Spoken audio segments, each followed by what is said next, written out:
سوال ہے کہ جماعت کی نماز میں دیری سے پہنچنے پر کیا ثنا پڑھنا ضروری ہے؟ شیخ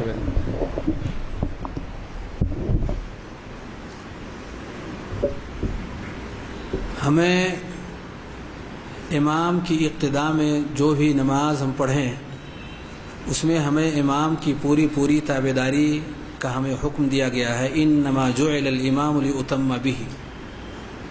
لیکن جب وہ تلاوت کر رہا ہو تو اس وقت مقتدی کو خاموش رہنا ہے، یعنی کچھ پڑھنا نہیں ہے، اپنی زبان کو حرکت نہیں دینا ہے، اسے بغور سننا ہے، جیسا کہ مشہور آیت کریمہ سورہ اعراف کی ہے، وَإِذَا قُرِئَ الْقُرْآنُ فَاسْتَمِعُوا لَهُ وَأَنصِتُوا لَعَلَّكُمْ تُرْحَمُونَ۔ قرآن جب پڑھا جائے تو اسے غور سے سنیں۔ ایسے میں صرف ایک چیز اس سے الگ کی گئی ہے اور وہ ہے سورہ فاتحہ کا پڑھنا، اس لیے کہ اس کے بغیر نماز ہوتی ہی نہیں، لا صلاۃ الا بفاتحۃ الکتاب، سورہ فاتحہ پڑھے بغیر نماز ہوگی ہی نہیں۔ یہ عبادہ ابن صامت رضی اللہ تعالیٰ عنہ کی مشہور حدیث ہے۔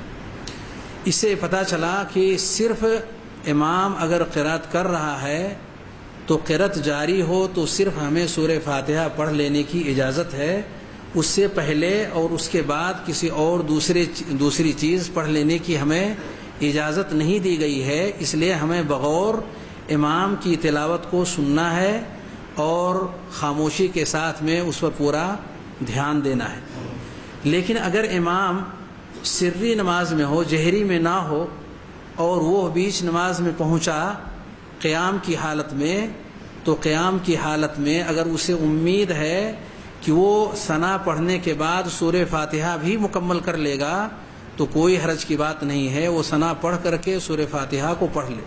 لیکن اگر یہ اندیشہ ہے کہ ثنا پڑھتے پڑھتے اور امام رکوع میں چلا جائے گا، سورہ فاتحہ نہیں پڑھ سکے گا، ایسے میں اسے سورہ فاتحہ پڑھ لینی چاہیے تاکہ اس کی وہ رکعت فوت نہ ہو اور امام کے ساتھ وہ رکعت اسے مل جائے۔